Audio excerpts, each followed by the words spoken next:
Bangkitnya Dataran Hitam Bab 731 Lokasi Pencambukan Iblis. Setelah suara khas bergema di area itu, otot-otot di tubuh Ruth akhirnya berhenti bergetar sementara jiwanya berhenti menggembung. Pada saat ini, dia mencapai level 52, bersamaan dengan stabilnya jiwa dan tubuhnya dengan kemampuan barunya. Menjadi lebih kuat berarti menjadi lebih tangguh, dengan generasi yang lebih baik, indera yang lebih baik, dan sebagainya.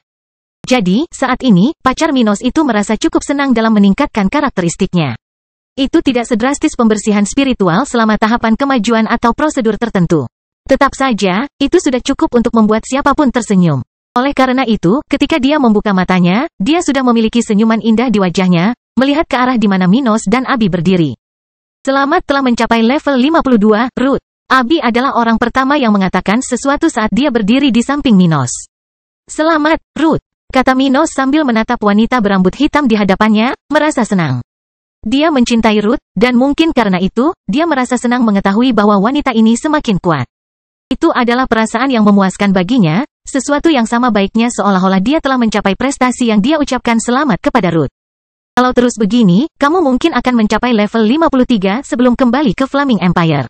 Ucapnya sambil menganalisis kecepatan kultivasi Ruth pada tahap ke-6. Ruth tiba di kota kering kurang dari setahun yang lalu ketika Minos berada di level 48. Dan karena dia telah memperingatkannya bahwa dia hanya bisa tinggal di sana kurang dari 2 tahun karena peraturan sektenya. Dia menyadari bahwa masih ada ruang untuk dia untuk tumbuh sebelum dia kembali. Kurasa begitu, dia berkata, masih tersenyum, sambil mendekati mereka berdua dan memeluk Stuart muda. Di saat yang sama, Abi tiba-tiba memikirkan sesuatu dan bertanya pada Ruth. Ngomong-ngomong, saat kamu pergi, berapa lama kami tidak akan bertemu denganmu? Aku juga ingin mengetahuinya. Ucap Minos di telinga Ruth, merasakan kehangatan wanita yang saat ini sedang penuh energi untuk dikeluarkan. Ruth lalu menjawab keduanya. Yah, setelah aku kembali ke sekteku, aku harus melakukan beberapa misi sampai aku bisa menghabiskan banyak waktu lagi. Setidaknya begitulah seharusnya sampai aku mencapai tahap ke-7. Ngomong-ngomong, menurutku aku mungkin akan pergi sekitar 1 tahun atau lebih. Oh, kata Abi terkejut. Namun sayangnya, dia dan Minos tidak punya banyak waktu untuk diri mereka sendiri selama periode tersebut. Bagaimanapun, perang melawan keluarga Brown yang dimulai mungkin tidak akan berakhir dalam waktu dekat. Oleh karena itu, saat Ruth pergi, Abi dan Minos mungkin tidak punya banyak kesempatan untuk berduaan. Di sisi lain, wanita berambut biru ini sudah terbiasa dengan kehadiran Ruth. Meskipun keduanya memiliki awal yang sulit, dia akan lebih merindukan wanita ini daripada merasa lega karena Ruth harus pergi selama periode ini.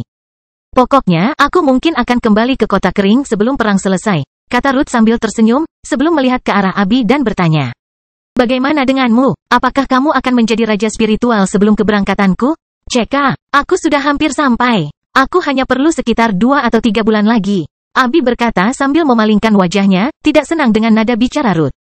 Melihat hal tersebut, Minos menggunakan tangannya untuk meraih pinggang para wanita tersebut dan mulai mengarahkan mereka ke suatu tempat tertentu. Hehehe, lupakan ini dulu. Sudah waktunya kalian berdua lebih dekat. Ucapnya dengan nada mesum, sudah menggunakan tangannya untuk meraba tubuh mereka berdua. Sudah waktunya kita bersenang-senang. Sementara Minos bekerja keras untuk menjaga kepuasan kedua pacarnya. Sebuah informasi spesifik telah tiba di istana kerajaan keluarga Snow. Setelah informasi yang dikirim oleh penculik Dean akhirnya sampai ke markas keluarga Snow. Tidak lama kemudian pesan seperti itu dibawa langsung ke kantor pangeran. Dan baru saja, calon raja kerajaan salju selesai mendengarkan laporan yang dikirim oleh raja spiritual level 57 itu. Jadi, saya harap Yang Mulia sadar akan risiko menyerang tempat ini secara sembarangan. Seseorang selesai membaca laporan seperti itu, yang berisi semua temuan interogasi baru-baru ini mengenai pencambukan iblis. Jadi, begitulah. Salah satu raja spiritual di tempat itu berkata demikian. Di saat yang sama, matanya menunjukkan kekhawatiran, meski puas karena akhirnya mendapatkan lokasi markas musuh. Di satu sisi, sekarang kita mengetahuinya, rasanya sudah jelas. Dean, kepala keluarga Chamber, mengetahui lokasi markas Scourge of the Devil. Jadi, setelah diinterogasi, dia menceritakan semuanya kepada penculiknya, mengungkapkan tempat tersebut, yang dulunya berada di pegunungan salju tak berujung. Secara khusus, markas besar organisasi pembunuh ini berada di antara perbatasan 3 negara bagian, Kerajaan Akhir, Kerajaan Salju, dan Kerajaan Ombak. Tempat seperti itu merupakan salah satu tempat yang paling menantang untuk diakses di kawasan ini, kawasan tanpa kota sepanjang ratusan ribu kilometer. Namun, pada saat yang sama, di wilayah seperti itu terdapat puncak paling ekstrim dari pegunungan itu, dan berbagai suku binatang yang kuat tinggal di sana. Karena semua ini, jarang ada orang yang lewat di sana, sesuatu yang membuat lokasi ini sempurna untuk organisasi pembunuh itu. Faktanya, pegunungan salju tak berujung memiliki semua karakteristik yang menguntungkan bagi mereka yang ingin bersembunyi. Beberapa kekuatan hidup dalam pengasingan di sana, masing-masing sangat misterius dan cukup kuat untuk mengusir rasa penasaran. Di sisi lain, iklim dan medan di wilayah tersebut membuat sangat sulit untuk menganalisis wilayah tersebut. Yang membuat beberapa orang di kantor tersebut berpikir bahwa organisasi semacam itu tidak mungkin ada di tempat lain selain di sana. Tetapi meski mengetahui informasi ini, tidak satu pun dari mereka yang terburu-buru untuk bertindak. Pasalnya, selain lokasinya, Dean juga sempat membicarakan beberapa kekuatan dari Scourges of the Devil, yang meski hanya sebagian kecil dari kekuatan organisasi itu, namun sudah cukup untuk menakuti mereka. Menurut Dean, kekuatan tersebut memiliki setidaknya 3 raja spiritual di level 59, yang telah dia temui. Dan meskipun dia tidak mengetahui jumlah total organisasi itu sudah cukup untuk menakuti orang-orang di kantor. 3 kultivator di level 59, itu adalah sesuatu yang hanya dimiliki oleh 2 keluarga di wilayah benua tengah ini. Salah satunya adalah keluarga Batu dari Pulau Batu. Yang lainnya adalah keluarga Carline, keluarga paling berkuasa di wilayah tersebut, keluarga kerajaan-kerajaan akhir. Oleh karena itu, hal ini bukanlah sesuatu yang dapat ditangani oleh keluarga Snow sendirian karena mereka hanya memiliki satu orang setingkat itu, raja saat ini, ayah dari putra mahkota. Artinya, setidaknya mereka tidak bisa bertindak sembarangan terhadap organisasi semacam itu. Scourges of the Devil terkenal karena hanya menerima penjahat yang telah mencapai tahap ke-6 ke dalam barisan mereka. Oleh karena itu, tidak peduli berapa banyak ahli yang mereka miliki. Organisasi ini mungkin tidak memiliki jumlah yang menguntungkan mereka. Dan hal itu menciptakan kemungkinan bagi putra mahkota kerajaan salju untuk membalas dendam. Mungkin kita harus mulai berbicara dengan keluarga lain yang memiliki masalah terhadap Scourge of the Devil. Seseorang di tempat itu berkata sambil membicarakan hal yang sudah jelas. Yang mulia, kami mungkin tidak dapat menghancurkan para pembunuh itu sendirian. Tapi saya dapat meyakinkan Anda bahwa kami sepenuhnya mampu membentuk pasukan yang cukup kuat. Di wilayah kami, tidak ada kekurangan musuh dari pencambukan iblis. 6. Itu benar. Selama ribuan tahun, para pembunuh tersebut telah menyiksa berbagai organisasi di wilayah kami. Ya, saya yakin beberapa lusin keluarga bersedia membentuk aliansi sehingga kita dapat menghancurkan cambuk iblis. Beberapa komentar yang mendukung gagasan ini terdengar di kantor itu. Pada saat yang sama, masing-masing orang tidak bisa tidak setuju dengan hal itu. Cambuk iblis sangat menakutkan dan telah menimbulkan banyak musuh selama bertahun-tahun. Dan kalau dipikir-pikir, mungkin beberapa individu yang penuh dendam akan bangkit dan bergerak melawan organisasi semacam itu. Sepertinya itulah satu-satunya jalan keluar. Bangkitnya Dataran Hitam bab 732 keluarga salju mencari sekutu. Mendengar komentar para penasihat dan sekutunya, putra mahkota kerajaan salju, Ambrose, level 50, mau tidak mau setuju. Scourges of the Devil memang memiliki musuh di mana-mana. Kekuatan mereka menakutkan bagi banyak orang. Namun, misalkan seseorang melakukan tugas mengumpulkan kekuatan, maka cepat atau lambat, kekuatan yang cukup kuat akan mencapai jumlah minimum untuk melawan mereka. Setidaknya, masih ada harapan. Dan sebagai pangeran dari salah satu negara bagian di wilayah itu, Ambrose memiliki pengaruh yang cukup baginya untuk setidaknya mencoba melakukan hal seperti itu. Dia sudah memiliki organisasi yang kuat di sisinya, serta banyak keluarga bawahan yang membantunya. Terlebih lagi, dia sudah mendapatkan informasi yang diinginkan banyak orang. Dengan kata lain, dia sudah memiliki apa yang diperlukan untuk mencoba meyakinkan orang lain agar bergabung dalam perang salibnya. Oleh karena itu, dia hanya perlu melakukan wajib militer. Mengundang kekuatan regional lainnya, individu berpengaruh yang memiliki sejarah menentang organisasi tersebut, untuk bergabung dengan kelompoknya. Saat dia memikirkan semua ini, mau tak mau dia menyadari bahwa ini adalah cara terbaik untuk bergerak. Ayo lakukan apa yang kamu katakan.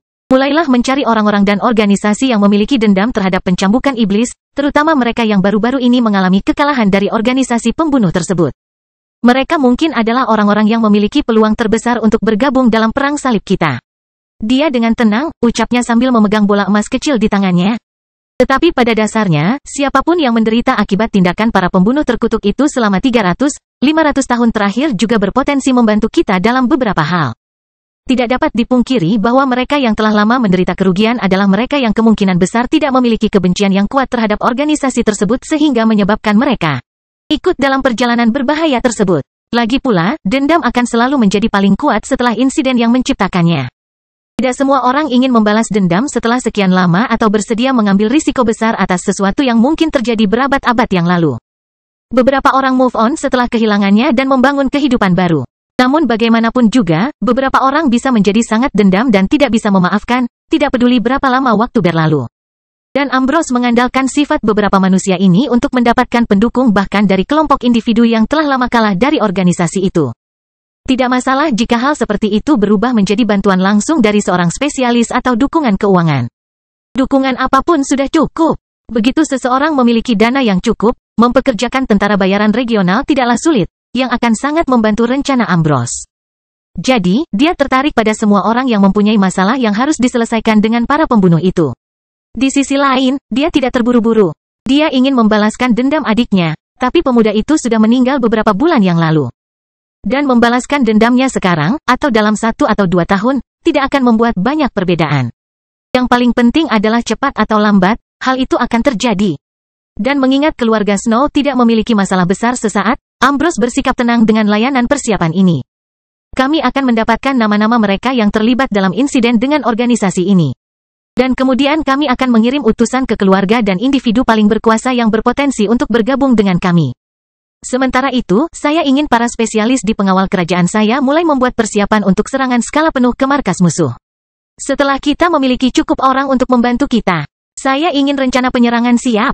Mendengar hal tersebut, para bawahannya pun segera menyetujuinya. Beberapa dari mereka sudah meninggalkan tempat itu untuk memberi perintah kepada penyidik setempat untuk memulai layanan ini. Di sisi lain, sekutu Ambrose memperhatikan perintahnya, dan beberapa sudah bersiap mengirim burung gagak ke arah orang-orang yang mereka tahu berpotensi untuk bergabung dalam perang salib ini. Lalu, seseorang di sana mengatakan sesuatu. Mungkin kita harus mempertanyakan pemuda itu, organisasi sekutu Minos apakah mereka tertarik untuk bergabung dengan kita?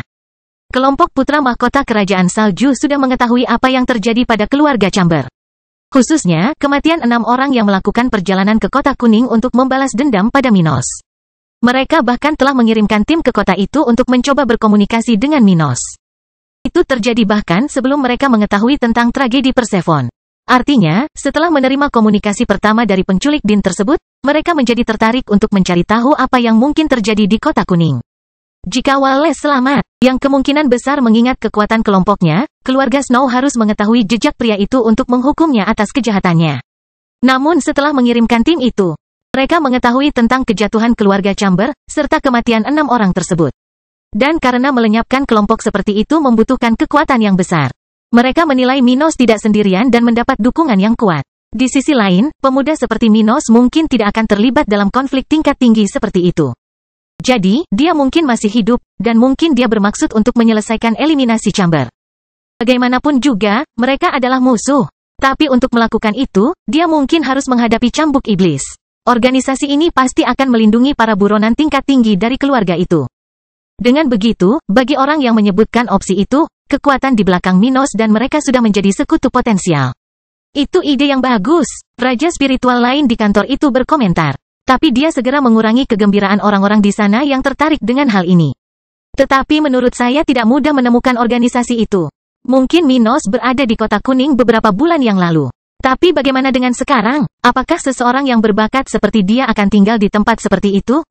Kurasa tidak. Mendengar ini, sang pangeran mengangguk ke arah penasihat itu. Ya, kami mungkin tidak akan menemukannya di kota itu. Tapi bagaimanapun, kami sudah memiliki tim yang bepergian ke sana, dan kami akan mengetahuinya dalam beberapa bulan. Kalau begitu kita kesampingkan masalah ini untuk sementara waktu. Setelah itu, beberapa orang pergi, sementara pangeran dan timnya melanjutkan pekerjaan mereka sehari-hari di kantor tersebut. Mendesah. Sekarang, hanya masalah waktu sebelum kita melanjutkan rencana kita. Untungnya, kerajaan kita dalam keadaan damai, tidak seperti apa yang terjadi di negara bagian di wilayah kita. 2 hari lagi berlalu. Saat ini, Celeste dan kelompoknya sedang berada di suatu bagian di Batu Tua, di salah satu lingkungan terjauh dari pusat tempat ini, di mana orang bahkan dapat melihat hijaunya alam. Tempat ini tidak memiliki bangunan setinggi yang terlihat di pusat ibu kota yang sangat besar ini. Namun sebaliknya, banyak terdapat rumah di bagian Batu Tua ini. Namun, meski sangat berbeda dengan kawasan padat kota metropolitan, tempat ini tetap memiliki ciri khas yang paling mencolok dari kawasan ini.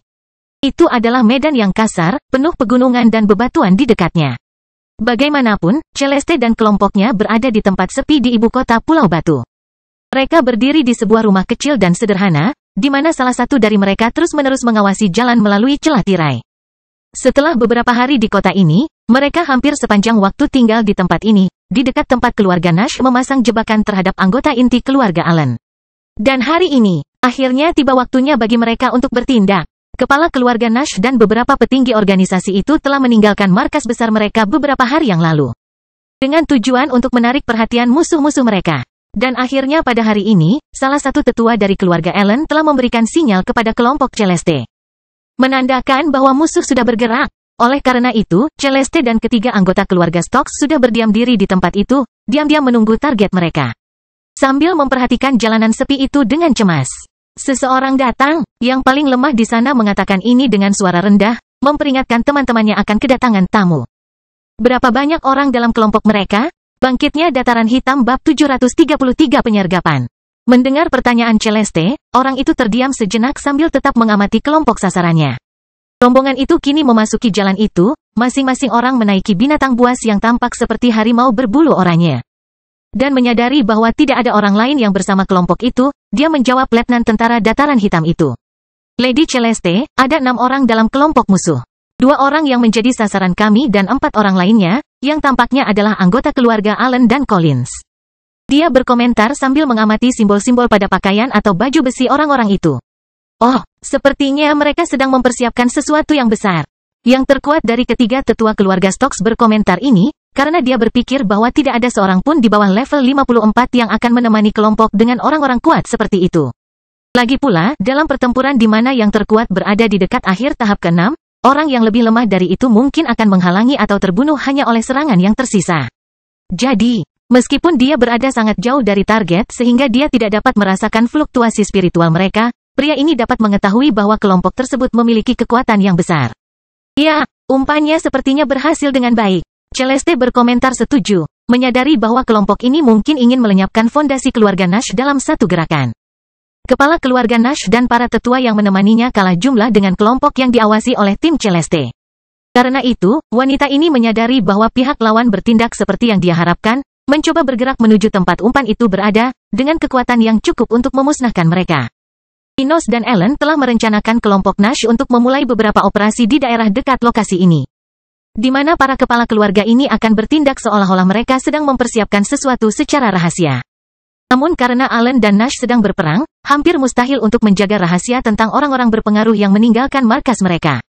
Dengan demikian, pihak musuh cepat atau lambat akan mengetahuinya. Dengan demikian, Minos dan Ellen berharap bahwa rencana ini akan menarik anggota-anggota penting dari organisasi musuh mereka.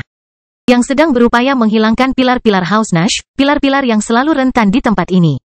Sebab, meskipun semua ini yang mencurigakan, namun pihak keluarga Nash telah merencanakan semuanya dengan matang agar pihak musuh menyadari bahwa tidak ada jebakan di dekatnya.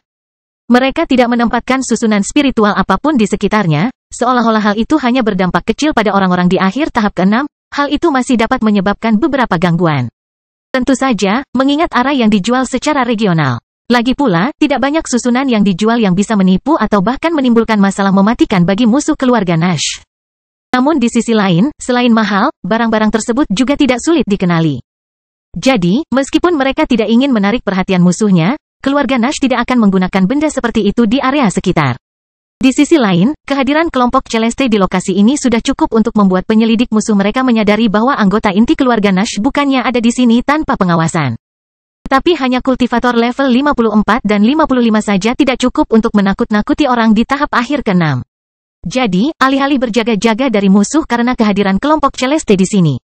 Atau bahkan tidak datang ke sini sama sekali, kehadiran kelompok ini justru membuat peluang aksi ini semakin kredibel.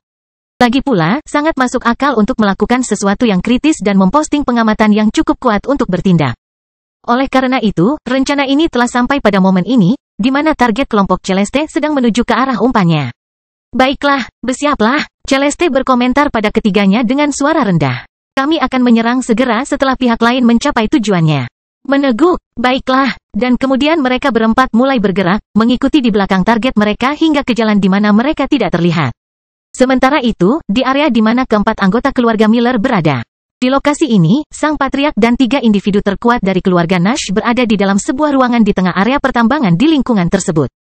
Batu tua memiliki banyak biji karena komposisi alaminya. Dan meskipun biji terbaik telah diekstraksi dari kawasan ibu kota Pulau Batu ini, masih terdapat pos penambangan kecil di sekitar kota ini. Ini adalah pos-pos kecil di mana hanya sedikit orang yang mengekstraksi biji yang digunakan untuk mengembangkan barang-barang bermutu rendah. Oleh karena itu, bahkan di kota besar ini, di tempat yang lebih jauh dari pusat kota, terdapat situs seperti ini. Dan justru karena tempat ini sedikit lebih besar dari bangunan di sekitarnya, Ellen memilih area ini untuk keseluruhan operasi berlangsung. Bagaimanapun, beberapa orang bekerja di dekatnya, tetapi mereka semua adalah anggota keluarga Nash, yang ada di sana untuk menjaga penampilan. Beberapa tampak seperti hanya menambang, tetapi yang lain tampak seperti pandai besi yang membuat senjata. Sementara orang-orang ini membuat seolah-olah sesuatu yang besar sedang terjadi di tempat ini, keempat orang itu berbicara dengan nada khawatir. Richard, bisakah kita mempercayai kelompok dari dataran hitam ini? Salah satu dari dua tetua di samping kepala keluarga dan tetua tertinggi keluarga Nash bertanya pada ayah Ellen dengan ragu sambil berkeringat banyak. Dia tahu risiko operasi ini tidak hanya terhadap nyawa mereka tetapi juga nasib seluruh keluarga. Karena itu, dia tidak bisa tidak mempertanyakan tetua tertinggi, ayah dari wanita yang menempatkan mereka dalam situasi ini. Manfaat sukses di tempat ini terlalu besar, itulah alasan mereka ada di sini.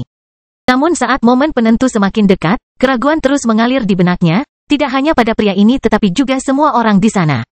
Dan kemudian ayah Ellen, Richard Nash, level 58, menjawab dengan nada tulus, Sigmund, aku tidak bisa memastikannya, karena aku belum pernah melihat orang-orang ini beraksi. Namun dataran hitam saat ini memang misterius dan tidak bisa dianggap remeh. Apakah kamu ingat apa yang dilakukan Elena kecil? Dia bertanya sambil menatap serius pada orang itu, level 56, yang sebelumnya menanyakan pertanyaan itu. Iya, bagaimana aku bisa lupa? Kata Sigmund setelah menghela nafas, mengingat bahwa Elena telah membunuh beberapa raja spiritual selama perjalanannya baru-baru ini melalui Pulau Batu. Mereka tahu wanita itu adalah bagian dari pasukan Minos dan memiliki teknik tingkat perak, yang coba digunakan oleh Stuart muda untuk menjadikan Ellen salah satu prajuritnya. Dan karena Elena telah bertarung berdampingan dengan keluarga Nash dalam pertempuran besar beberapa bulan yang lalu. Orang-orang ini tahu betul betapa mampunya dia hanya dengan bergabung dengan Black Plain Army. Itulah sebabnya tetua tertinggi menggunakan dia sebagai pembenaran untuk mengklaim bahwa dataran hitam tidak bisa diremehkan. Bagaimanapun, orang-orang yang akan membantu kita hari ini mungkin mampu melakukan pekerjaan itu, atau mereka bahkan tidak akan datang membantu kita. Sang Patriark, level 58, mengatakan sesuatu untuk pertama kalinya. Lagi pula, mereka tidak mempunyai kewajiban terhadap hal itu. Kalau begitu, mari kita percaya pada rencana Ellen kecil dan Minos muda. Dia berkata sambil melihat ke arah tertentu dan menyadari sesuatu. Mereka di sini. Setelah mendengar ini, yang lain menjadi lebih waspada, mulai membuat persiapan untuk apa yang akan terjadi selanjutnya.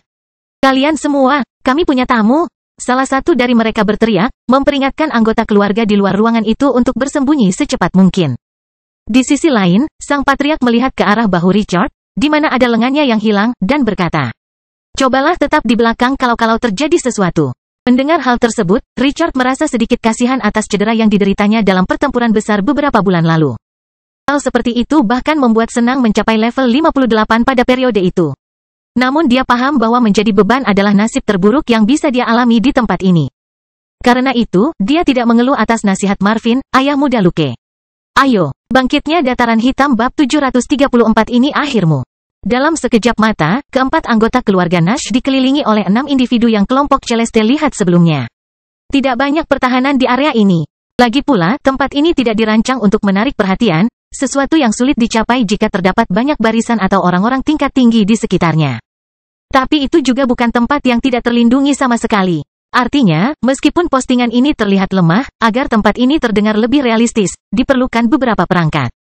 Di antaranya adalah beberapa susunan suara dan pengalih perhatian, berguna untuk memperingatkan orang-orang di tempat ini dan membantu dalam melarikan diri atau situasi serupa.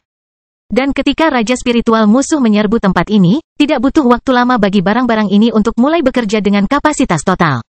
Hal ini memberikan ruang bagi individu yang lebih lemah di tempat itu untuk melarikan diri sementara individu yang lebih kuat berdiri untuk bertindak melawan penjajah. Pada saat yang sama, kelompok yang dipimpin oleh kepala keluarga Allen tidak memiliki kesempatan untuk menyerang secara tiba-tiba. Sebaliknya, mereka berakhir pada situasi saat ini, mengelilingi keempat orang itu sambil menatap mereka dengan serius. Dunchan, brengsek, ini milik keluarga Nash. Apakah kamu pikir kamu bisa masuk saja ke sini? Sang Patriark Nash berkata dengan nada marah sambil mengedarkan energinya, siap bertarung kapan saja. Marvin, kamu benar-benar idiot. Masih berbicara omong kosong bahkan pada saat-saat terakhir hidupmu. Kepala keluarga Allen mengatakan ini sambil kedua tangannya memegang pedang berbilah ungu. Kenapa kamu tidak mencoba sesuatu yang lebih baik? Ayolah, siapa tahu, mungkin kata-kata terakhirmu tidak akan terlupakan. Hehehe, ayo habisi saja mereka. Bapak leluhur, salah satu anggota keluarga Allen lainnya di tempat itu mengatakan ini sambil tersenyum jahat. Di saat yang sama, masing-masing rekannya berada dalam posisi bertempur, menunggu saat terbaik untuk bertindak. Hari ini adalah awal dari akhir keluarga Nasmu, Marvin. Jadi, kata orang lain, seseorang mengenakan baju besi dengan simbol keluarga Collins di atasnya. Setelah ini dikatakan, pakar keluarga Collins lainnya di grup itu, level 57, lalu mengangguk ke rekannya yang level 56 dan berkomentar. Kalian sebaiknya menyerah saja pada semua ini. Aliansi kalian tidak bisa mengalahkan aliansi kami. Kenapa kamu tidak menyerah saja? Kalau begitu, kami bisa menjamin kematian tanpa rasa sakit untukmu dan anggota keluargamu. Mendengar komentar dari raja spiritual dari keluarga Collins, ayah Ellen mau tidak mau meludah ke tanah dan membuat ekspresi jelek pada orang-orang itu. Kalian, orang-orang Collins, sejauh ini adalah orang-orang paling sombong yang pernah kuhubungi. Dia kemudian tertawa dan melanjutkan. Tapi jangan salah paham, dasar hama tolol. Terlepas dari apa yang terjadi pada keluarga Nash kita, keluargamu Collins sudah mati. Kamu hanya belum mengetahuinya. Kalian seharusnya tidak menantang orang di belakang pangkalan angkatan laut itu. Salah satu raja spiritual level 56 dari keluarga Nash yang berdiri di sana mengatakan ini sambil memandang kedua Collins itu seolah-olah dia sedang melihat dua mayat berjalan. Ceka, seseorang yang akan mati sepertimu tidak perlu mengkhawatirkan kami. Orang yang lebih kuat dari kedua individu itu mengatakan hal ini. Karena dia merasa semakin terdorong untuk membunuh orang-orang di keluarga Nash. Dia dan rekannya tentu saja ingin melenyapkan keluarga Nash untuk mencegah organisasi ini menimbulkan masalah bagi House Collins suatu hari nanti karena apa yang telah terjadi sebelumnya. Itu adalah hal rasional yang harus dilakukan, untuk melenyapkan musuh sebelum dia sempat membalas. Namun kedua individu ini, serta anggota keluarga lainnya, tidak memiliki kebencian yang luar biasa terhadap keluarga Ellen. Lagi pula, hingga saat ini, keduanya tidak pernah berkonfrontasi berarti, karena keduanya merupakan keluarga yang bahkan memiliki hubungan meski tidak substansial namun tetap damai. Jadi, sulit bagi orang-orang ini untuk memiliki kebencian yang besar terhadap anggota keluarga Nash ini, seperti yang dirasakan oleh orang-orang dari House Allen terhadap saingan sejarah mereka. Namun setelah mendengar komentar dari Richard dan tetua Nash lainnya, kedua pria dari keluarga Collins ini mau tidak mau merasakan kekesalan yang luar biasa. Teriak Nash kemudian melihat ke arah mereka berdua sejenak dan berkata, "Dulu aku menghormati keluargamu, tapi sepertinya kamu adalah orang bodoh berdarah panas yang tidak tahu bagaimana menghormati orang lain. Tindakanmu beberapa bulan yang lalu akan menjadi penyebab kehancuranmu. Bajingan, iblis tua itu memang suka bicara omong kosong." Ya, tetua tertinggi keluarga Allen mengatakan ini sambil menertawakan penderitaan pakar regional itu. Mungkin akhir membuat mereka masing-masing kehilangan kejernihan, kata Duncan sebelum akhirnya memberi isyarat agar mereka bertindak. Cukup mengulur waktu, saatnya menyelesaikannya. Namun bukannya salah satu orang dari kelompok musuh keluarga Nash itu mengatakan sesuatu, Marvin sendiri malah setuju dengan musuh itu. Ya, beberapa orang harus mati, menyerang. Setelah kedua belah pihak meneriakkan hal yang sama, energi spiritual di sekitar dengan cepat menjadi bergejolak ketika serangan spiritual yang kuat terbentuk di udara karena teknik 10 orang itu. Masing-masing dari mereka adalah pakar regional, individu dengan banyak kekuatan, dan teknik terbaik di wilayah tersebut. Akibatnya, keributan di sekitar mereka tidaklah kecil. Duncan dan aku akan menangani iblis tua Marvin. Kalian semua urus ketiganya. Rolf Allen mengatakan ini kepada dua anggota keluarganya dan sekutunya yang berasal dari keluarga Collins. Duncan dan Marvin berada pada level yang sama. Namun, karena Patriark Nash adalah target utama di tempat ini, kelompok keluarga Allen mau tidak mau harus bertindak melawannya dengan cara yang begitu tegas. Richard juga berada di level 58, sedangkan tetua tertinggi keluarga Allen hanya berada di level 57. Namun mengingat situasinya, dia tidak terlalu menjadi ancaman bagi kelompok lain ini, sesuatu yang akan mencegah dua individu terkuat dari House Allen dari berurusan dengan ayah Luke. Karena itu, dua individu terkuat di sana bersiap menghadapi Marvin untuk selamanya. Dan mengingat kelompok Duncan memiliki keunggulan jumlah di sini, menghadapi ketiga anggota keluarga Nash lainnya tidak akan terlalu sulit. Jelas, itu bukanlah sesuatu yang mudah, tapi karena masing-masing dari mereka berada di level 56 atau lebih tinggi, nyawa mereka tidak akan terancam di tempat ini. Dan dengan pemikiran tersebut, orang-orang itu mulai bergerak menuju target masing-masing, mengikuti rencana dari Patriark dan tetua tertinggi Allen. Duncan, Rolf, tidak lama lagi kamu akan menyesali semua ini. Keluargamu akan musnah sebelum keluargaku. Kamu bisa bertaruh, Marvin berkata keras-keras sambil memasang ekspresi parah di wajahnya saat dia berlari mengelilingi tempat itu. Mari kita lihat berapa lama kamu terus berbicara omong kosong. Dalam kemarahan, Dunchan mengatakan ini sambil memotong udara di depannya dengan pedangnya, menciptakan serangan yang kuat.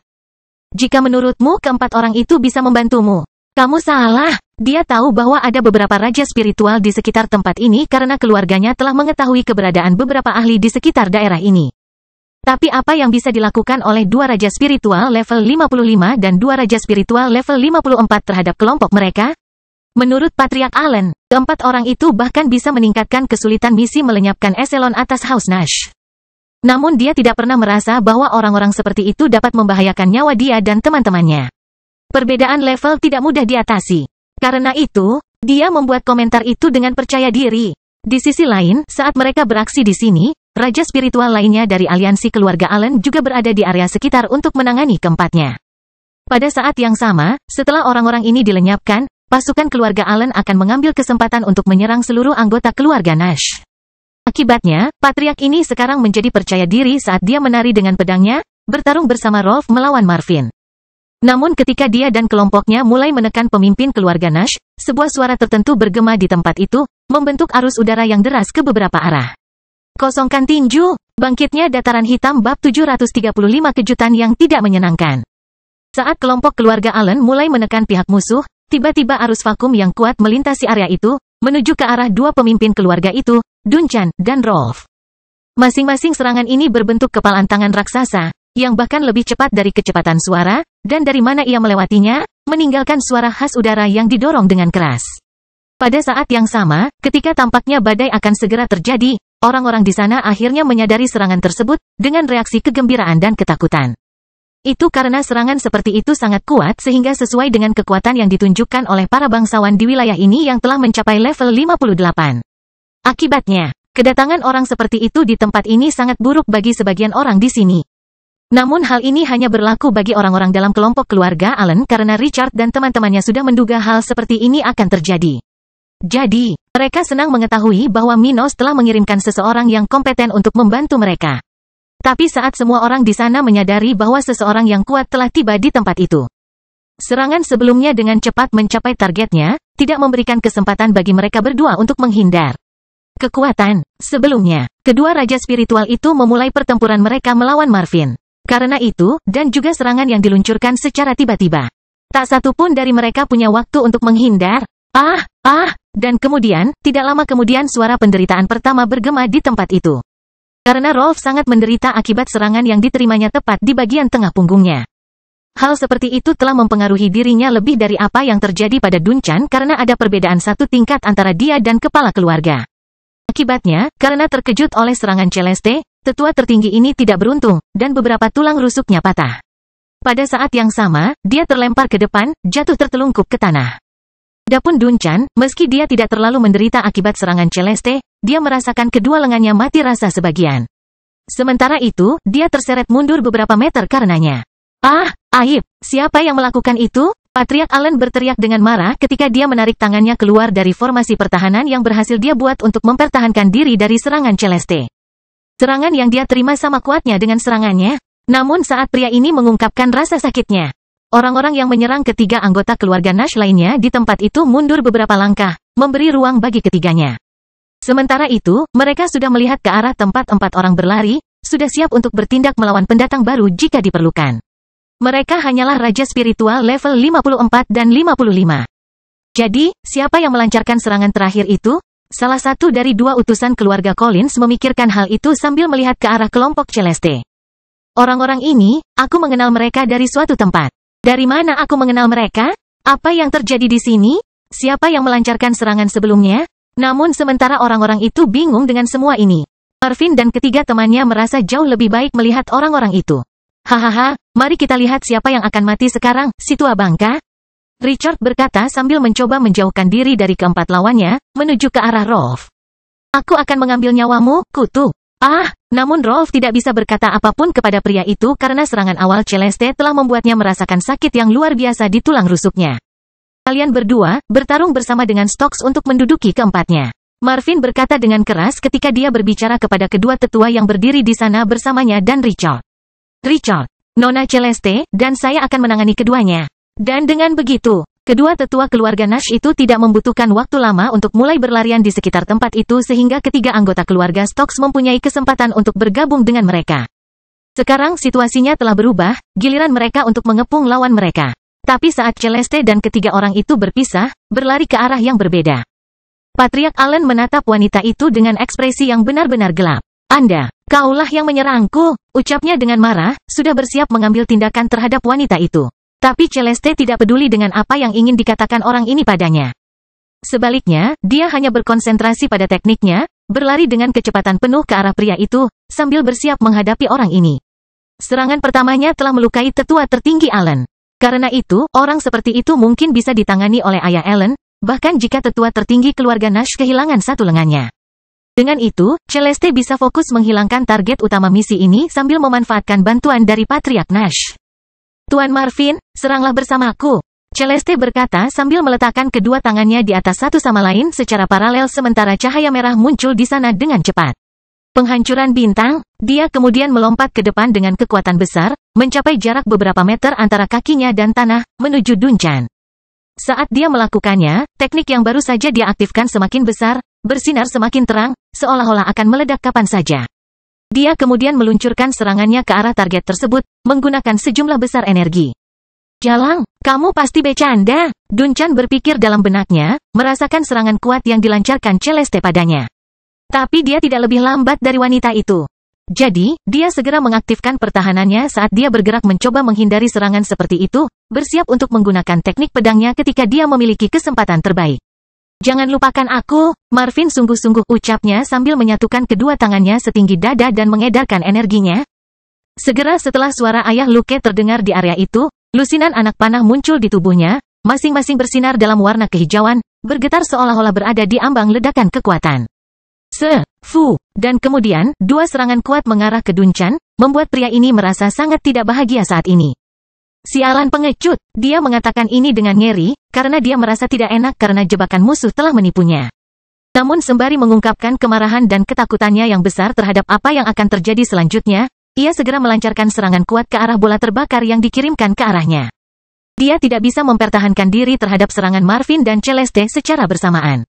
Oleh karena itu, dia hanya bisa menggunakan teknik serangannya untuk melawan salah satu serangan musuh sambil bertahan melawan serangan lainnya. Itu tidak bagus, tapi ini adalah satu-satunya alternatif baginya. Mengingat situasinya, lagi pula, bertarung melawan dua orang, masing-masing sekuat dirimu, tidaklah mudah sama sekali. Astaga, brengsek, jangan berpikir kamu akan keluar dari tempat ini dalam keadaan utuh hari ini. Dia berteriak sebelum mengatupkan rahangnya dan bersiap menghadapi serangan Marvin. Sementara tiga orang terkuat di tempat itu bertarung, Richard akhirnya berhasil menyusul Rolf. Ayah Allen saat ini sedang melancarkan serangannya yang paling menentukan ke arah musuh tersebut, menggunakan tombak besar berwarna merah untuk mencoba menghancurkan tubuh musuhnya. Senjata ini tidak cocok untuknya sekarang, tapi dia tidak punya pilihan. Lagi pula, teknik serangan utamanya memerlukan penggunaan senjata itu, dan karena tidak ada gunanya mengganti teknik untuk orang lain dengan peringkat yang sama. Pria ini melakukan apa yang dia bisa untuk bertarung dengan satu tangan lebih sedikit. Bagaimanapun, dia mendapatkan keuntungan dibandingkan Rolf karena level superiornya dan keuntungan sebelumnya dari lawannya yang terluka oleh serangan Celeste. Richard, kamu bajingan, aku seharusnya membunuhmu ketika aku punya kesempatan. Rolf berteriak marah sambil menghindari ujung tombak ayah Allen, gemetar kesakitan. Tua bangka, meraih lenganku adalah satu-satunya hal yang kau capai. Tetapi hari ini, saya akan menagih hutang itu dengan bunganya. Dia berkata dengan nada muram sambil mengerahkan lebih banyak kekuatan dalam serangannya, berusaha sekuat tenaga untuk menembus dada lawannya. Bangkitnya dataran hitam bab 736 hasilnya. Segera, ujung tombak panjang Richard menembus udara menuju dada Rolf, saat tombak itu bersinar terang dan menciptakan aliran udara yang dilewatinya.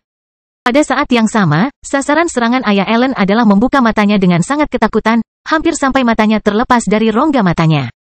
Saat itu juga, dia tiba-tiba berhenti bergerak mundur ketika dia merasakan tumit kanannya membentur dinding batu besar.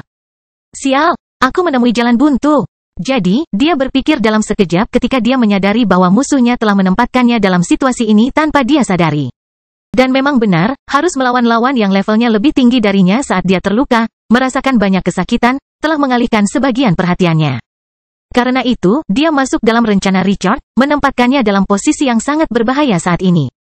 Bagaimanapun, waktu tidak berhenti bagi siapapun, dan tombak Richard semakin dekat ke tujuannya. Sementara Rolf gemetar ketakutan saat ini.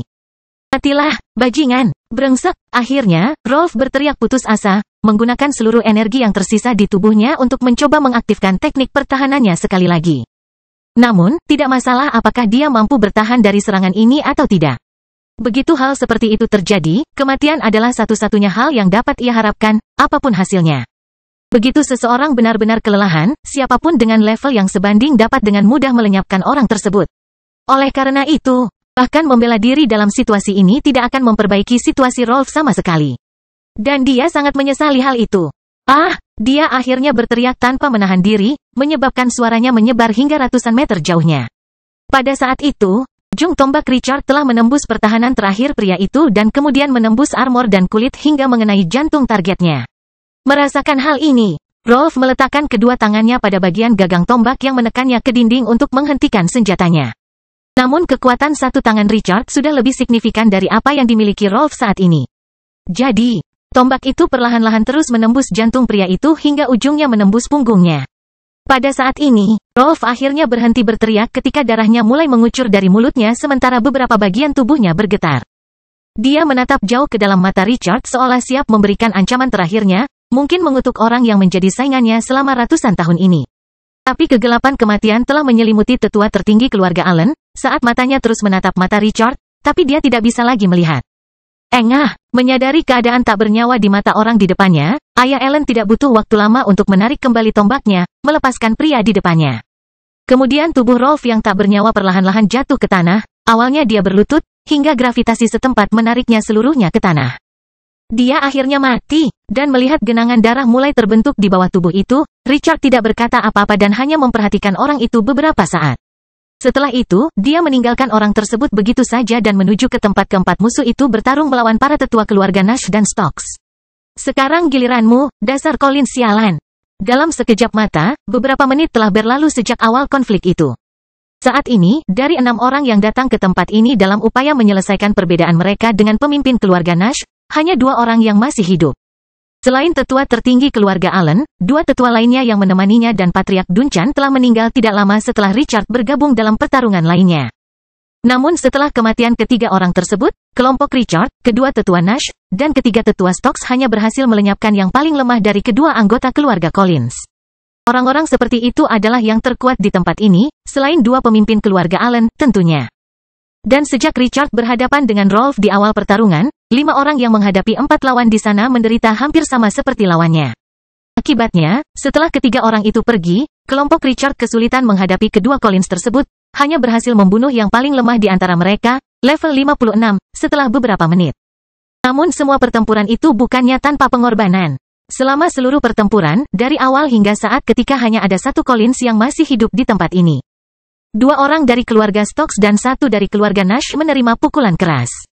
Salah satu dari mereka kehilangan tangan dalam pertempuran tersebut, sementara 2 lainnya mengalami luka parah di daerah dada.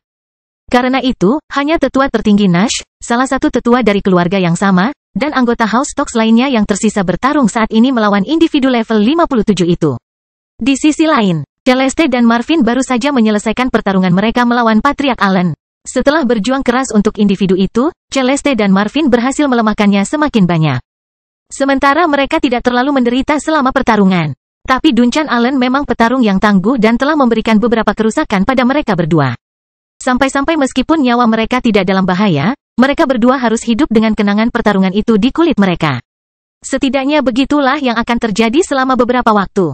Bagaimanapun, melawan 2 lawan dengan kemampuan yang sama adalah tugas yang hampir mustahil untuk diselesaikan dan masih bisa bertahan. Dan seperti yang diharapkan, tidak butuh waktu lama bagi orang tersebut untuk menjadi kelelahan dan menderita pukulan fatal. Namun, setelah melawan keduanya selama beberapa menit dan menderita luka parah di sekujur tubuhnya, Duncan menyerah pada salah satu anak panah Marvin yang menembus kepalanya. Anak panah ini telah menembus kepalanya hingga bagian tengah belakang lehernya. Dan ujungnya keluar tepat di tengah-tengah mata Duncan sementara matanya melotot.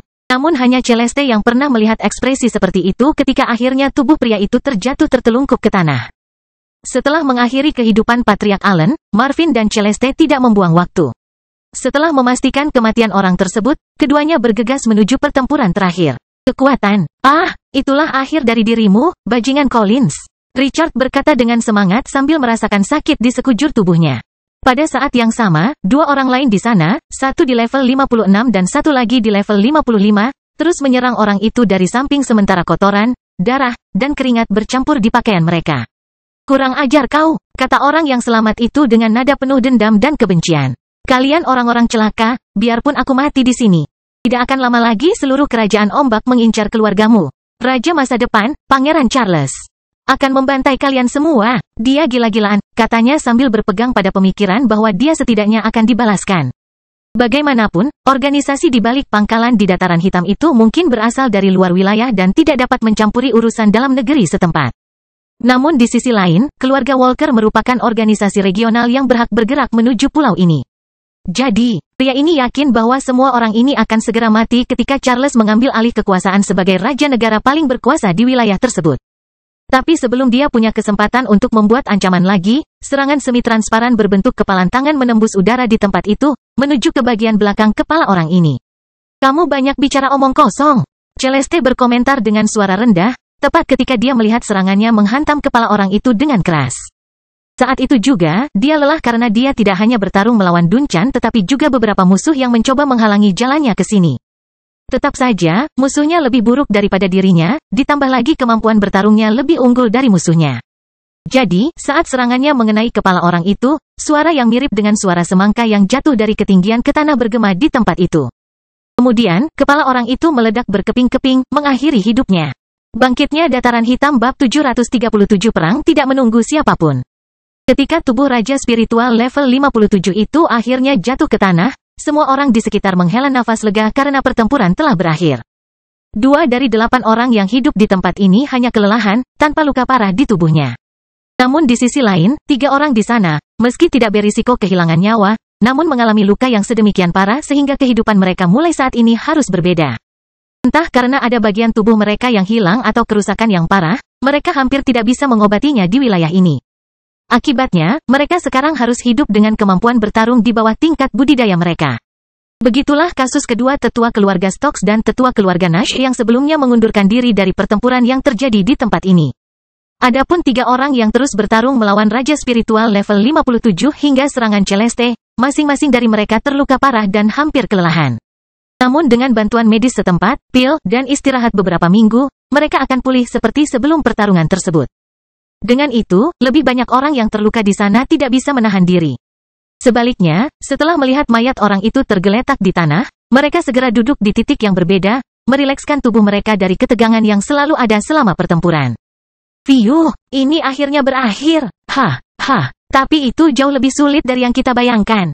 Anggota keluarga Stokes level 55 mengatakan ini sambil melihat ke arah teman-temannya dan meratap. Di sisi lain, keluarga Nash cukup senang sekarang. Sekarang keluarga kita akan mampu melampaui keluarga Allen. Richard berkata dengan puas, seolah-olah rasa sakit di sekujur tubuhnya tidak penting. Dia tahu bahwa pihak House Allen masih kuat, dan melenyapkan keluarga itu akan menjadi pekerjaan yang berat. Namun dengan hilangnya 4 pilar besar, organisasi Pulau Batu ini tidak akan bertahan lama. Hal ini karena sekutu mereka tidak akan mendukung kekuatan yang telah kehilangan para pemimpinnya. Orang-orang yang sangat dihargai oleh organisasi regional lainnya. Lagi pula, siapa yang rela mengorbankan dirinya demi seseorang yang bisa terancam secara signifikan bahkan oleh kekuatan regional tingkat rendah?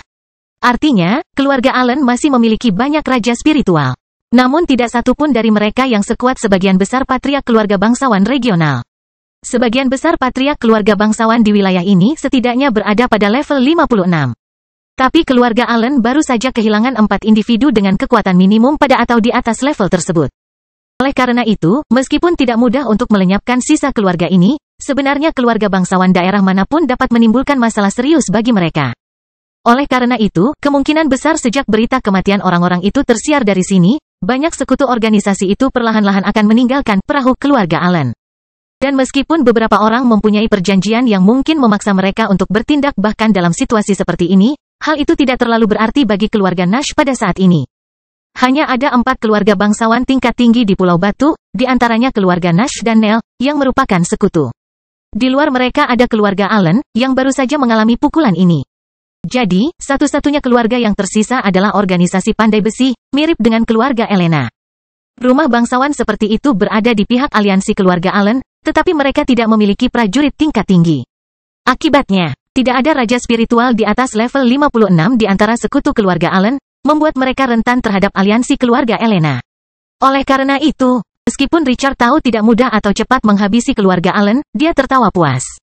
Mereka hanya perlu bertindak hati-hati dan terus-menerus melenyapkan organisasi semacam itu. Dengan ini, cepat atau lambat, mereka akan dapat menyelesaikan masalah ini, mengakhiri perang antara dua keluarga bangsawan di Pulau Batu. Bagaimanapun, ketika Richard sedang tertawa dan berbicara dengan anggota keluarga lainnya di sana, Celeste sedang mengumpulkan barang-barang milik beberapa mayat di sebelah Marvin. Bagaimana Patriark Marvin ingin membagi sumber daya ke 6 orang itu? Dia bertanya sambil menatap pria itu sambil berpikir seolah dia sedang menanyakan pertanyaan retoris. Melihat ini, Marvin tersenyum canggung, namun ia segera menjawabnya. Tanpa bantuan Nona Celeste dan tentara dataran hitam, tentu saja kami tidak akan mampu mengalahkan orang-orang itu. Jadi wajar saja, semua barang pada orang itu adalah milikmu. Kalau begitu aku tidak akan menahan diri. Dia berkomentar sambil berjalan menuju Marvin dan kemudian tanpa basa-basi mengambil 4 cincin spasial di tangan pria itu. Setelah melihat ini, Marvin tidak berkata apa-apa, tapi dia tidak merasa bersalah karena Celeste mengambil sumber daya tersebut. Bagaimanapun, dia masih harus berperang melawan anggota keluarga Allen lainnya, dan ketika konflik ini selesai, keluarganya dapat menyerap lebih dari sekedar harta benda ke-6 orang ini. Dan ketika wanita itu menghitung pendapatannya dan tentara, sang patriark kemudian bertanya, "Apa yang akan kamu lakukan sekarang?" Celeste kemudian melanjutkan apa yang dia lakukan sambil menjawab pertanyaan seperti itu. "Sekarang kita telah menyelesaikan urusan kita di Pulau Batu, kita akan kembali ke dataran hitam. Kami menghadapi perang yang jauh lebih buruk daripada kamu di depan pintu kami. Jadi begitu. Nah, saat kami menyelesaikan urusan kami di sini di Pulau Batu, kami akan mengirimkan bala bantuan untuk membantu Anda dalam perang kemerdekaan dataran hitam." Ucapnya sambil menunjukkan rasa terima kasihnya atas bantuan yang diberikan Minos kepada keluarganya. Marvin tahu bahwa Minos tidak mempunyai kewajiban untuk membantunya karena mereka hanya mitra dagang. Namun, tetap saja, Stuart muda telah mengirimkan bantuan ke rumah Nash. Untuk itu, dia sangat berterima kasih kepada Minos dan Black Plain. Dia tahu bahwa pemuda itu mungkin melakukannya karena alasan egois. Namun hal itu tidak membuat perbedaan apapun bagi Marvin. Atau lebih tepatnya, dia lebih suka seperti itu. Lagi pula, siapa yang tidak bertindak demi kepentingan pribadi? Hanya orang gila atau naif yang akan melakukan hal-hal berbahaya demi kebaikan orang lain di dunia spiritual. Dan sebagai pemimpin keluarga Nash, dia tidak ingin bersekutu dengan orang seperti itu. Dalam pandangannya, orang seperti itu seperti bom waktu. Bagaimanapun, dia berterima kasih atas dukungan Minos. Itu sebabnya dia membuat janji seperti itu. Kuharap kita tidak membutuhkannya. Tapi ada baiknya kita mengetahuinya, komentar Celeste setelah dia selesai memindai 6 cincin spasial itu. Dia kemudian melihat ke arah 3 anggota keluarga Stokes yang datang ke tempat ini bersamanya dan berkata, "Kalian bertiga, aku akan meminjam binatang spiritualmu." "Apa?" Ketiganya berkata secara bersamaan. Mereka telah berjuang dan menderita begitu banyak di tempat ini, tapi wanita ini mengatakan hal seperti itu seolah-olah dia meninggalkan mereka. Pemimpin mereka kemudian bertanya pada Celeste sambil menatapnya dengan tatapan marah. "Dan bagaimana kita akan pulang ke rumah? Apakah kamu akan meninggalkan kami di sini? Apakah kalian ingin aku tinggal di sini sampai kalian siap untuk kembali?" Dia bertanya sambil tersenyum. "Maaf kawan, perang melawan keluarga Brown tidak berhenti hanya karena kalian menderita dalam pertempuran ini. Kamu terluka dan perlu istirahat beberapa hari agar kamu dapat melakukan perjalanan keliling wilayah kami. Tapi aku cukup sehat untuk kembali ke dataran hitam dan berperang." Dia berkata dengan serius. "Tapi jangan khawatir, saat aku tiba di pangkalan angkatan laut, aku akan meminta seorang tentara mengawal monstermu kembali ke sini. Setelah itu, Anda dapat pergi ke kota kering untuk menerima perawatan medis yang lebih khusus atau sekadar kembali ke wilayah Anda di kerajaan Cromwell. Kamu putuskan, tapi sekarang aku harus pergi." Mendengar ini, ketiganya merasa jauh lebih baik, lega mengetahui bahwa mereka tidak ditinggalkan begitu saja di tempat ini. Di sisi lain, Richard segera memanfaatkan kesempatan itu untuk mengajak ketiganya tinggal bersama keluarga Nash. Teman dari. Tidak butuh waktu lama, dan tak lama kemudian Celeste sudah terbang melintasi langit Pulau Batu saat dia kembali ke dataran hitam. Namun sementara itu, di salah satu kelompok keluarga Allen bersiap untuk bertindak melawan House Nash. Bangkitnya dataran hitam bab 738 kematian pemimpin aliansi keluarga Allen. Beberapa menit setelah jatuhnya 4 anggota inti keluarga Allen. Hasil pertempuran ini akhirnya sampai ke tangan pasukan organisasi ini. Pasukan keluarga Allen dan sekutunya sudah tersebar di sekitar lingkungan tempat markas besar keluarga Nash berada. Bagaimanapun, mereka bermaksud menyerang organisasi musuh ini setelah misi Duncan dan Rolf berhasil. Karena mereka telah menyelidiki daerah di mana Marvin dan Richard berada dan mengirimkan kelompok yang kuat ke tempat itu, mereka tidak mengharapkan hasil apapun selain kemenangan. Oleh karena itu, segala sesuatunya telah dipersiapkan bagi pasukan mereka untuk bertindak melawan markas besar keluarga Allen dalam upaya untuk semakin melemahkan musuh-musuh mereka pada saat yang tepat ini. Namun saat mereka menunggu pesan dari pemimpin mereka agar mereka bisa menyerang tempat ini, mimpi buruk yang sedikit dari mereka duga akan terjadi telah terjadi. Beberapa anggota administratif dari markas besar keluarga ini bergegas mendatangi kelompok-kelompok ini dengan berita kematian para pemimpin mereka. Penatua Elise, sesuatu yang buruk telah terjadi. Seorang pria berambut putih yang berada di akhir tahap kelima mengatakan hal ini dengan wajahnya yang seputih rambutnya. Dia kemudian memandang dengan ketakutan pada wanita itu, yang saat ini adalah orang terkuat yang hidup di keluarga ini. Sang patriark, tetua tertinggi, dan 4 tetua yang menemani tim itu sudah mati. Mereka semua mati hanya dalam waktu 20 menit. Dia mengatakan ini sambil merasa sangat tidak enak. Bukan hanya karena kelelahan berlari beberapa kilometer untuk membawa informasi tersebut, tapi juga dari masa depan suram yang mungkin akan dihadapinya dan keluarganya. Setelah mendengar ini, Penatua Elisa dan semua raja spiritual yang bersiap untuk bertindak melawan keluarga Nash terdiam sejenak. Pada saat itu, meski kesunyian tempat itu membuat mereka merasa semakin tidak enak, berbagai ekspresi negatif terlihat di wajah para ahli tersebut. Sebelumnya sebagian dari mereka merasa lega karena mendapat kesempatan untuk mengakhiri konflik ini. Namun sekarang, mereka sepertinya telah kehilangan pijakan. Seolah-olah mereka telah terbangun dalam kenyataan kejam yang tidak mereka inginkan menjadi kenyataan. Yang lain sudah merasakan hawa dingin yang merambat di punggung mereka. Seolah-olah indera mereka memberitahu mereka bahwa tidak akan butuh waktu lama bagi mereka untuk bertemu dengan orang-orang mati di dunia bawah. Dan tentu saja ekspresi penyesalan di mata sekutu keluarga Allen juga terlihat pada beberapa orang di tempat itu. Penatua Elise kemudian memecah kesunyian dan bertanya dengan suara rendah. Itu tidak mungkin. Apakah kamu serius, Howard? Apakah kamu mengatakan bahwa patriark, tetua tertinggi, dan 4 anggota terkuat keluarga kita terbunuh? Raja spiritual level 55 ini merasa tidak percaya setelah mendengar informasi itu. Karena itu, dia perlu menanyakan hal itu. Namun dalam hatinya, Elise sudah tahu kalau itu benar. Lagi pula, tidak ada alasan bagi anggota keluarga untuk membuat lelucon buruk seperti itu. Dia menanyakan hal ini hanya karena berita ini sangat mengejutkan dan kontradiktif sehingga sebagian dari dirinya masih meminta konfirmasi kedua.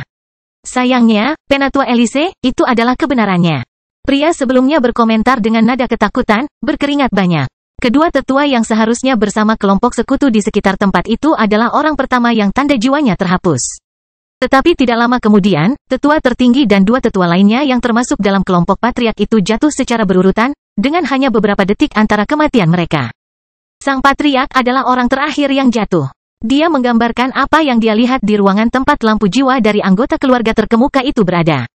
Apa? Setelah mendengar hal seperti itu, salah satu sekutu itu adalah orang pertama selain Elisa yang mengatakan sesuatu sementara ekspresi kekhawatiran muncul di wajahnya.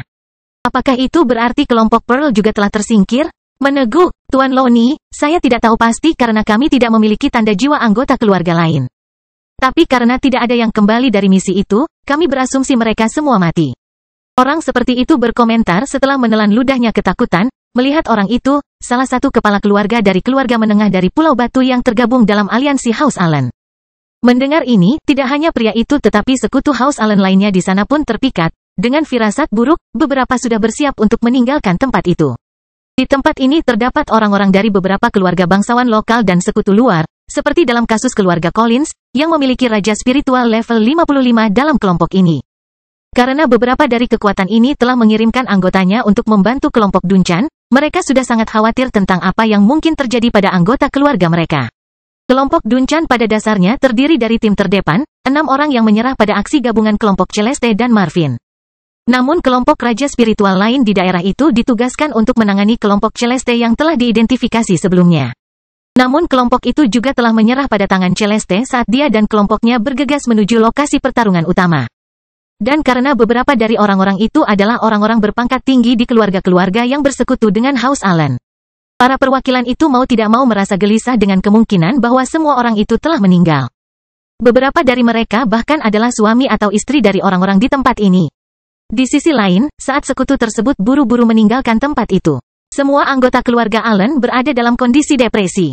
Jeka, saya tidak percaya. Nash terkutuk itu telah menipu kita dan menghancurkan fondasi keluarga kita. Kita sudah selesai. Sekarang tanpa perlindungan dari patriark dan tetua tertinggi. Hanya masalah waktu sebelum kita musnah. Brengsek, bagaimana ini bisa terjadi? Kelompok investigasi kami tidak menemukan sesuatu yang mencurigakan. Apa yang akan kita lakukan sekarang? Sementara beberapa dari orang-orang itu mendiskusikan apa yang telah terjadi dan apa yang akan terjadi di masa depan bagi mereka, Elise, meskipun dia sangat ketakutan, tidak butuh waktu lama untuk mencoba menenangkan diri. Sayangnya, waktu tidak berhenti hanya karena dia menghadapi masalah besar di hadapannya. Oleh karena itu, dia tidak bisa membiarkan dirinya terbawa oleh perasaan putus asa dan tetap bersikap tenang di tempat ini. Akibatnya, dia berusaha menjadi kuat dan mengambil tanggung jawab untuk menghadapi situasi ini, yang akan selalu menjadi tanggung jawabnya karena dia adalah ahli terkuat yang masih hidup di keluarga ini. Mari kita mundur dulu. Dia berkomentar dengan keras sehingga semua orang di sana bisa mendengarnya. Keluarga Nash telah mengalami kerusakan parah dalam beberapa bulan terakhir, dan mereka tidak akan dapat segera mengambil tindakan terhadap kami. Jadi, mari kita mundur dan mempelajari pilihan kita di kantor pusat. Mungkin ada jalan keluarnya. Dalam sekejap mata, 1 minggu lagi telah berlalu. Pada periode ini, keluarga Nash tidak bertindak melawan House Allen karena organisasi mereka sedang tidak dalam kondisi terbaiknya. Dan dengan pertengkaran baru-baru ini, para pemimpin keluarga Allen memerlukan waktu untuk beristirahat sebelum melanjutkan rencana mereka yang lebih berani. Namun yang jelas, keluarga Nash tidak melewatkan kesempatan untuk mengubah perilaku mereka mengenai hal-hal selain pertempuran. Sebelumnya, House Allen menekan mereka karena perbedaan kekuatan antara keduanya. Akibat tindakan keluarga Allen dengan keluarga Farmland beberapa bulan lalu. Namun dengan kematian spesialis paling penting dari keluarga Allen dan beberapa sekutu organisasi tersebut, segalanya sekali lagi berubah dalam perang yang terjadi di Pulau Batu. Jadi, keluarga Nash dan sekutunya tidak melewatkan kesempatan untuk mengubah beberapa perilaku mereka, mulai menekan aliansi musuh. Namun sementara itu, 50.000 tentara-tentara kontra-revolusioner House Brown hampir seluruhnya telah mencapai Dataran Hitam. Bangkitnya Dataran Hitam bab 739 Api Perang. Setelah hampir sebulan sejak pembentukannya, tentara kontra-revolusioner keluarga Brown hampir seluruhnya mencapai Dataran Hitam. Pasukan semacam itu dibagi menjadi 4 titik utama, di mana sebagian besar pasukan sudah ditempatkan. Namun di sisi lain, banyak kamp kecil di sekitar perbatasan wilayah ini sudah beroperasi. Keempat pos tersebut telah menampung sekitar 40.000 tentara, pos utama di kota maritim, di mana lebih dari 15.000 orang dari kelompok tersebut diperkirakan akan ditampung di sana. Namun tentara yang dikumpulkan oleh pasukan kerajaan Brown juga memiliki kekuatan besar yang tersebar dalam banyak kelompok kecil di seluruh perbatasan Dataran Hitam. Sekitar 10.000 orang di kamp sementara. Tempat-tempat seperti itu akan lebih banyak digunakan di masa depan untuk aksi yang lebih cepat dengan jumlah kombatan yang lebih sedikit. Dengan begitu, hanya dalam hitungan hari saja api perang akan menyebar ke seluruh wilayah Dataran Hitam. Waktunya telah tiba untuk memulai periode konfrontasi antara kekuatan Minos dan Thomas Brown. Sementara puluhan ribu penjajah mulai terbiasa dengan iklim di daerah ini, Minos berada di markas besar pasukannya, bekerja dengan tentara administratif dalam rencana aksi organisasinya. Dia sekarang berada di salah satu ruang pertemuan markas besar. Tempat ini tidak cukup besar untuk menampung puluhan orang namun memiliki cukup ruang untuk menampung 20 atau 30 orang yang berada di sana saat ini. Di tempat seperti itu, sebagian besar ruangan ditempati oleh sebuah meja besar yang membentang dari satu ujung ruangan ke ujung lainnya, tempat sebagian besar orang di sana duduk-duduk. Namun beberapa orang berdiri di tempat itu, beberapa di belakang kursi di mana kursi terkuat berada, sementara yang lain berada di tempat yang mereka rasa paling nyaman, seperti dalam kasus Pique. Pria itu sedang menyandarkan punggungnya di salah satu dinding samping ruangan, di samping salah satu dari sekian banyak gambar pemandangan Dataran Hitam. Sesuatu yang biasa ditemukan di gedung-gedung pemerintah setempat. Dan di tempat yang penuh dengan orang ini, kadang-kadang tentara administrasi mempresentasikan rencana mereka. Sementara tentara prajurit lainnya memberikan pendapat mereka tentang kelangsungan rencana orang-orang lain tersebut. Namun pada kesempatan ini, mereka juga berbicara tentang aksi militer yang sedang dalam pengembangan atau akan segera terjadi. Tuan Muda, kelompok kota maritim akan bertindak melawan musuh di kota itu kapan saja. Dari informasi terbaru yang kami terima, jumlah musuh di tempat itu sudah melewati 15.000. Dan berdasarkan rencana yang disepakati dengan para prajurit di kota itu setelahnya, kami tidak akan menunggu lebih banyak musuh datang ke sana untuk bertindak. Sesuai rencana prajurit yang dikomandoi oleh Letnan Edward, kami tidak akan menunggu pemimpin musuh tiba di tempat itu dan menghalangi tindakan kami. Joy mengomentari hal itu sambil melihat ke samping di salah satu ujung meja itu, di mana Minos sedang duduk di samping kedua pacarnya. Jadi, kita bisa mengharapkan kabar dari tempat itu kapan saja mulai sekarang. Begitu. Minos berkomentar dengan suara rendah sementara sikunya disanggah di atas meja dan kedua tangannya disilangkan setinggi hidung. Bagaimana kabar angkatan laut kita? Dan migrasi warga kota itu? Joey kemudian menjawab, Letnan Angela sudah memiliki armada 17 kapal di sekitar kota maritim. Jadi, segera setelah pangkalan rahasia tempat itu memberi sinyal, dia dan armadanya akan memulai pertempuran di tempat itu. Celeste sudah kembali ke pangkalan angkatan laut minggu lalu. Karena dia baru saja melalui pertempuran hebat, Angela menuju kota maritim, memimpin armada itu. Sebelumnya hal seperti ini tidak direncanakan terjadi, karena para prajurit angkatan darat tidak tahu berapa lama Celeste akan tinggal di Pulau Batu. Oleh karena itu, serangan angkatan laut pada awalnya tidak akan dipimpin oleh tentara raja spiritual melainkan seorang prajurit berpangkat lebih rendah. Lagi pula, seseorang harus tinggal di pangkalan angkatan laut itu untuk menandai wilayah tersebut, untuk melindungi pos militer tersebut dari kemungkinan musuh yang kuat. Namun melakukan serangan angkatan laut tanpa pemimpin berpangkat tinggi belum tentu menjadi masalah besar.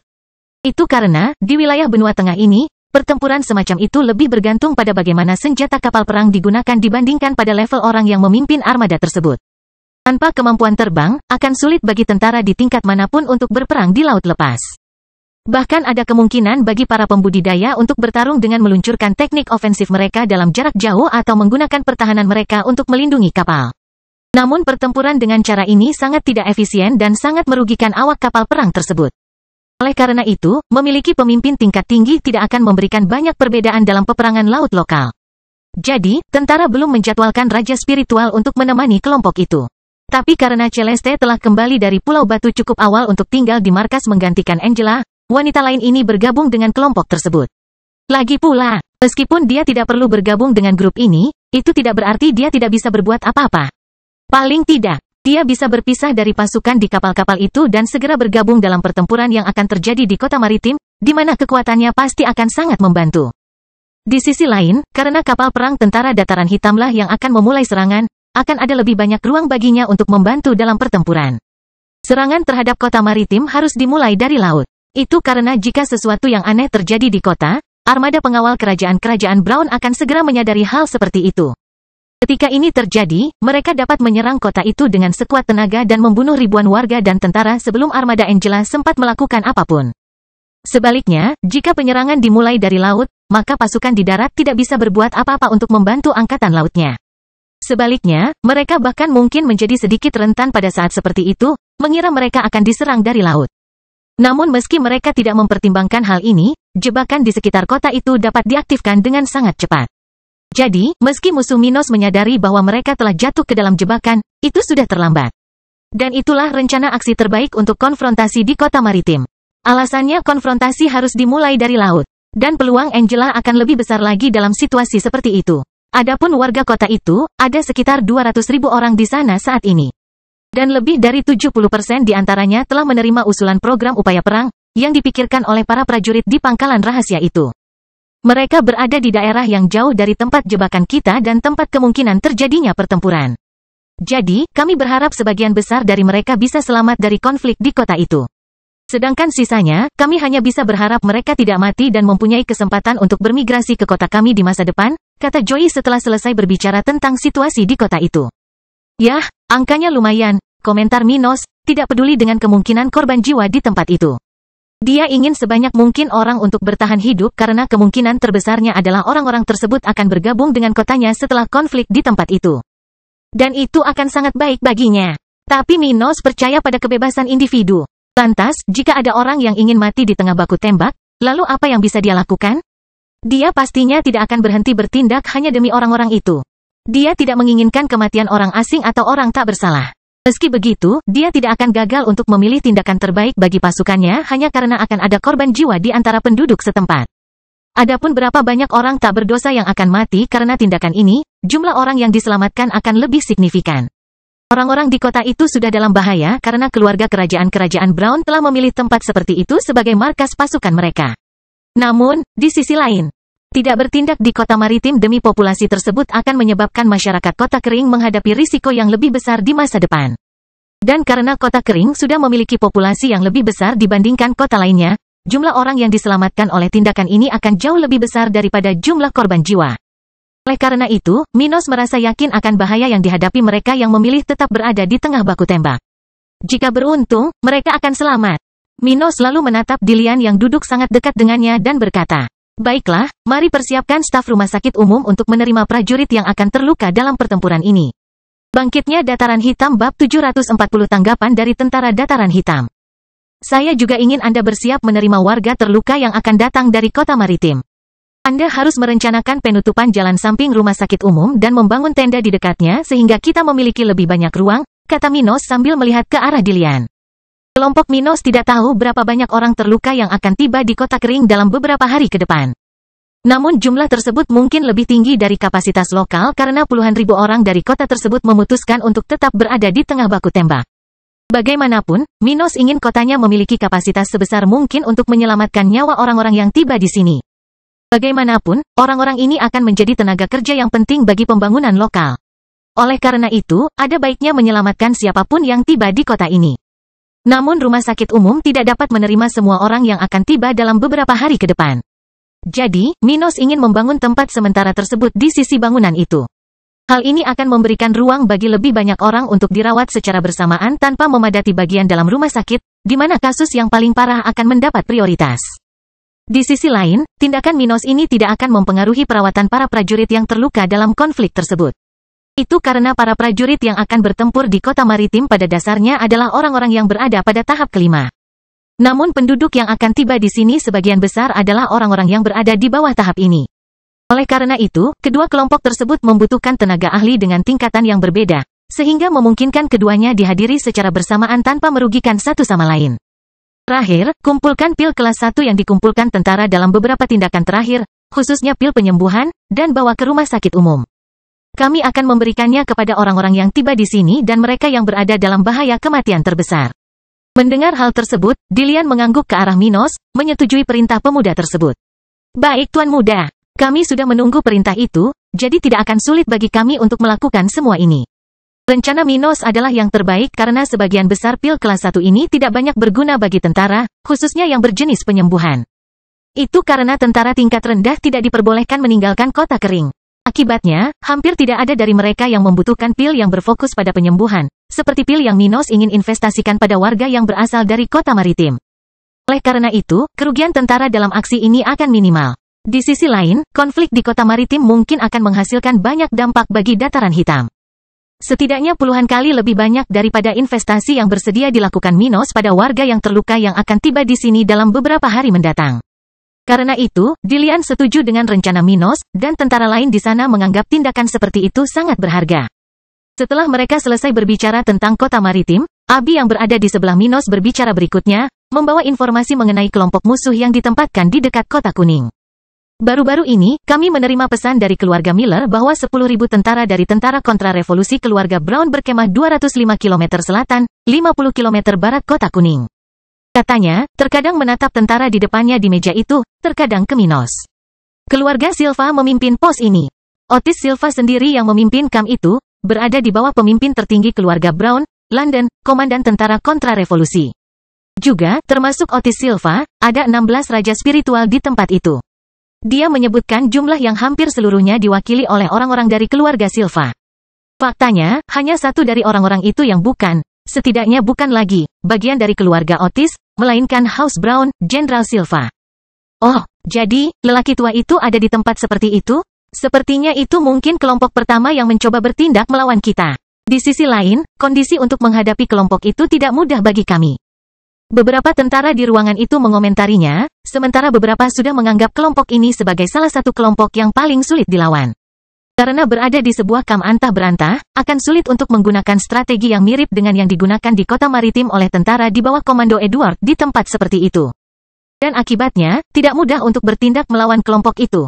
Paling tidak, mereka tidak bisa mengandalkan strategi apapun untuk menghindari pertarungan besar di tempat itu. Tentu saja tidak ada yang bisa mereka lakukan untuk menghindari hal ini jika mereka ingin bertindak melawan kelompok Otis. Area di mana kamp tersebut berada sangat ideal untuk dijadikan markas. Tempat di mana orang-orang di pos tersebut dapat mempertahankan diri mereka dengan lebih mudah daripada yang dilakukan musuh ketika mencoba menyerang mereka. Selain itu, jumlahnya sangat signifikan, dan susunan spiritual yang berada di luar kamp semacam itu tidak akan berhasil melawan orang-orang di tempat itu. Lagi pula, meskipun susunannya sangat berguna, menggunakan benda seperti itu melawan lawan dengan level yang sama atau dalam keadaan siaga akan sulit untuk mencapai tujuannya. Jadi, akan sulit bagi Black Plain Army untuk menggunakan strategi seperti itu melawan kelompok Otis. Minos kemudian menoleh ke sisi tempat Abi berdiri dan bertanya, apakah ada anggota keluarga Miller yang tergabung dalam kelompok itu? Tidak, karena keluarga Silva memimpin kelompok itu, anggota keluargaku dikirim ke kelompok lain. Khususnya, kelompok yang terletak di desa sebelah timur kota kering, di tepi wilayah dataran hitam. Oh begitu, ya, kalau begitu, kita tidak akan melakukan hal yang sama di pos ini. Jadi, kita akan melakukan sesuatu hanya untuk menarik perhatian musuh, tapi tugas kita di sana adalah gagal di desa sebelah timur dari sini. Mengenai kelompok di dekat kota kuning, saya ingin menggunakan strategi serupa dengan apa yang kami lakukan terhadap 4 kelompok keluarga Silva sebelumnya beberapa minggu lalu. Maksud Anda? Abi bertanya tanpa pengertian. Kami akan menggunakan beberapa tentara, terutama yang berasal dari markas rahasia kota kuning, untuk mengalihkan perhatian banyak jenderal spiritual dari kelompok musuh itu. Mereka akan menggunakan beberapa susunan pertahanan dan serangan untuk sementara waktu mengalihkan perhatian orang-orang yang lebih lemah di tempat itu sementara aku dan beberapa sekutu berurusan dengan 16 raja spiritual itu. Oh, jadi, beginilah pendapat Tuan Muda tentang berurusan dengan kelompok ini. Kelihatannya lebih baik jika kita mencoba mengalahkan jenderal spiritual sebanyak itu. Kita akan kehilangan banyak sersan. Tetapi dengan melakukan hal ini, kita akan selamanya melumpuhkan keluarga Silva dan sangat melemahkan kelompok di dekat kota kuning. Tuan Muda benar dalam memikirkan rencana itu. Dengan melakukan ini, kelompok musuh di dekat kota kuning setidaknya akan kehilangan pemimpin selama beberapa hari atau minggu. Dan dengan satu atau lain cara, hal itu akan menghalangi mereka untuk bertindak. Grayson berkomentar sambil merenungkan ketidakmampuan suatu kelompok untuk bertindak tanpa pemimpinnya. Meskipun orang-orang lainnya masih berbahaya jika dijumlahkan. Akankah masing-masing dari mereka memiliki keberanian untuk bertindak tanpa seorang pemimpin yang dapat menahan musuh yang lebih kuat saat mereka bertarung? Artinya, jika dua kelompok musuh bertemu di medan perang, kelompok yang pemimpinnya lebih lemah akan memiliki peluang bertahan hidup paling kecil. Tentu saja, ada alternatif untuk mengatasi perbedaan level. Tapi setelah batas tertentu, ini akan sia-sia. Oleh karena itu, kelompok tanpa pemimpin yang kuat, seseorang pada tahap ke-6, mungkin akan mencoba untuk tidak bertindak untuk menghindari musuh dengan orang-orang yang memiliki kekuatan kultivasi seperti itu. Oleh karena itu, membunuh raja spiritual musuh untuk sementara waktu dapat memblokir tindakan ribuan jenderal spiritual itu. Dan kapan kita akan melakukan itu? Abi bertanya sambil bertatap muka dengan pacarnya. Kami akan bertindak paling lama dalam seminggu. Kami akan menyiapkan semua prajurit dari pangkalan rahasia itu untuk bertindak dalam periode ini. Segera setelah aksi kita di kota maritim terjadi, kita akan menyerang kamp musuh itu. Dia mengatakan ini dengan senyuman di wajahnya, ingin sekali menghadapi orang itu di medan perang. Dia punya rencana untuk menghadapi Otis, akhirnya membalas dendam atas kematian ayahnya. Minos kemudian melihat ke salah satu prajurit administrasi di tempat itu dan berkata, mulailah menyiapkan platform eksekusi di depan rumahku. Kami akan mengadakan eksekusi publik beberapa hari setelah kami menangkap Otis Silva.